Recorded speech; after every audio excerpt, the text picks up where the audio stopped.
Hello mga kalingap, magandang araw sa ating lahat kung saan bansa man tayo naroroon ngayon. Kamusta tayo mga kalingap? Ngayong araw mga kalingap, pag-usapan natin yung last practice ng EDC sa sayaw nila. Pero napanood na natin sa premiere kanina ni Kalingap Rab, pero nandyan yung sweet moment ng EDC habang sila nagpa-practice. Ipanood ko sa inyo ang video mga kalingap, pero bago dyan, pasalamatan muna natin ang ama ng Kalingap, Bal Santos Matubang, Ate Edna Vlog, Kalingap Rap, Kalingap Ido, Jack Tapia Matubang, charity vlogger sa buong mundo na tumutulong sa ating kababayang mahirap. Dan dyan din po ang K-Boys, Sir Actors at mga kasama namin sa KSSG at ang iyong lingkod ngayong araw na to, Mildred Jasmine 05 channel at Mildred Dagisan Official and second channel ko mga kalingap. At pakiclick ang notification bell para update ka sa aking mga video na ina-upload bawat araw. At pakisubscribe na rin po para tulong ito para sa akin. At paki-like and share mga kalingap. Tara na, pasamahan niyo ako. Let's go. 1, 2, 3, go. Tara.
Mayroon pa akong video mga kalingap, ay niram lang natin ito kay Ma'am Jack Tapia Matubang. Sa kanya itong video, credit by Ma'am Jack Tapia Matubang.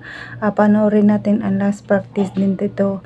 At may nakakilib din itong moment mga kalingap. Panoorin na lang natin. Let's go! 1, 2, 3, go! Tara! Para sa The Bolivians tomorrow. Para sa mga pasta na pasta in the evening.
ayan mga kalingap, napanood naman natin ang video.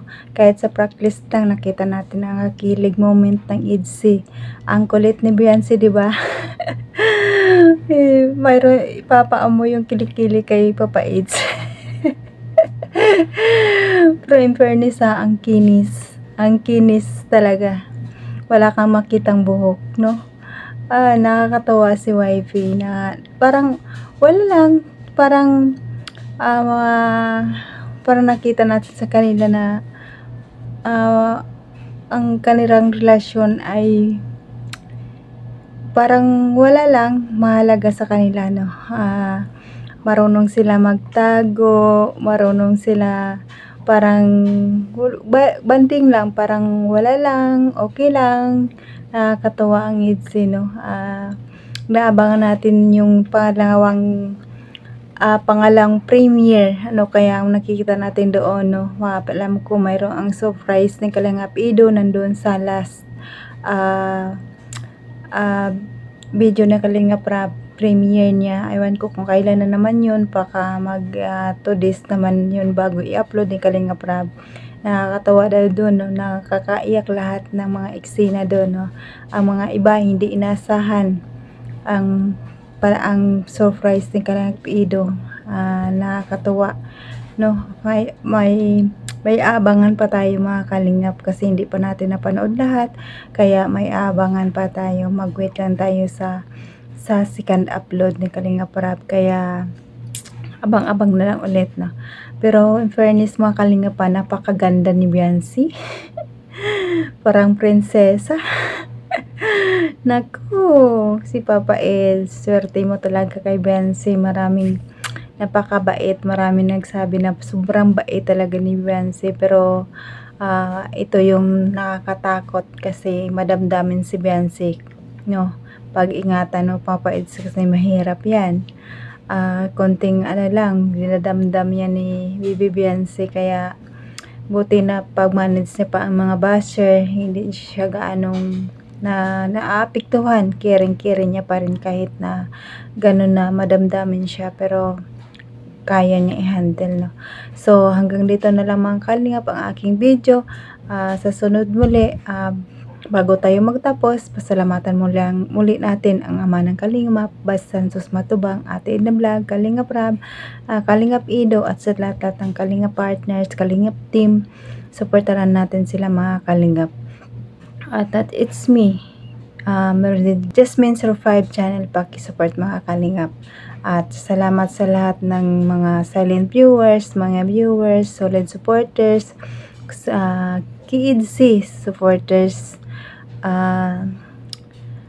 ITZY supporters, at mga kaisid dyan. Salamat sa inyong panonood at ng aking mga video, at Mikri supporters, Jam Cormet supporters, maraming salamat sa inyo sa pagpapanood ng aking mga video. Please like and share mga kalingap,